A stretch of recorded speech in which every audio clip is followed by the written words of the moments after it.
Қайырлы күн, біздің каналымыздың көрермендері.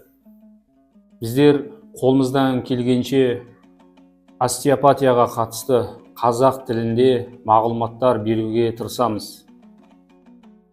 Интернет желісін жалпы қарайтын болсақ, әлеуметтік желілерді қарайтын болсақ, қазақ тілінде остеопатияға қатысты білімдер өте аз.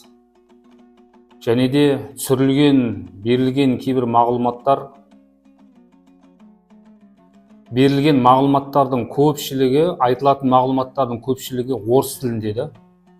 Енді біздер қолымыздан келгенше қазақ тілінде осы остеопатияға қатысты, остеопатия деген немен жұмыс жасайды, адамдармен қалай жұмыс жасайды, соның барлығына алдағы уақытта жеке-жеке видеолар, сабақтар түсіретін боламыз.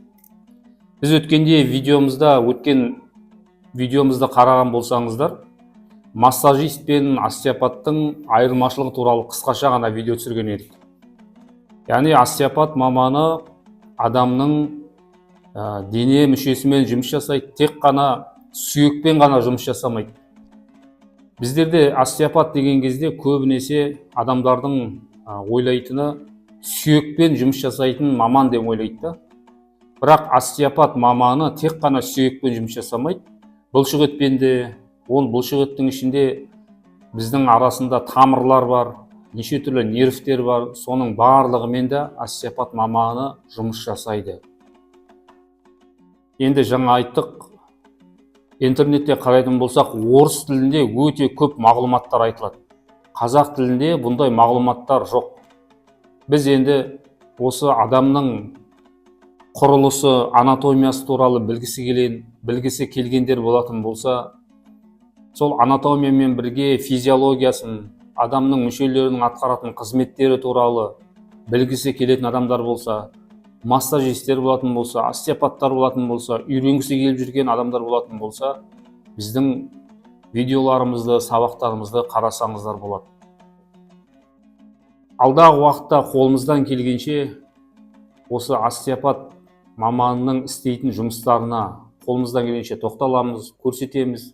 Және де жеке адамның өзінің үйінде отырып өз-өзіне көмек беруіне болатын керемет техникалар бар. Солармен де біз бөлісетін боламыз алдағы уақытта. Енді жаңа айттық, остеопат маманы тек қана сүйекпен, омыртқамен ғана жұмыс жасамайды. Біз көптеген нәрседен тұрамыз. Адамның денесі көптеген нәрседен тұрады. Тамырлар бар неше түрлі бұлшықеттер бар, нервтер бар неше түрлі. Соның барлығына әсер ету арқылы, солардың жұмыс істеу принципін былай айтқанда, білу арқылы, соларға әсер ету арқылы адамға көптеген пайда тигізуге болады. Жалпы остеопатияның негізін салушы Эндрю Стил өзінің кітаптарында былай деп айтқан екен: адамның анатомиясын жақсы білген, физиологиясын жақсы білген, соны анатомиясын, физиологиясын жақсы біліп, өзінің тәжірибесімен ұштастырған адам, бұл міне нағыз остеопат маманы деп айтқан екен. Біздің каналымызды қолдап жазылып қойыңыздар. Сұрақтарыңыз болса, астыға комментарияға қалдырсаңыздар болады.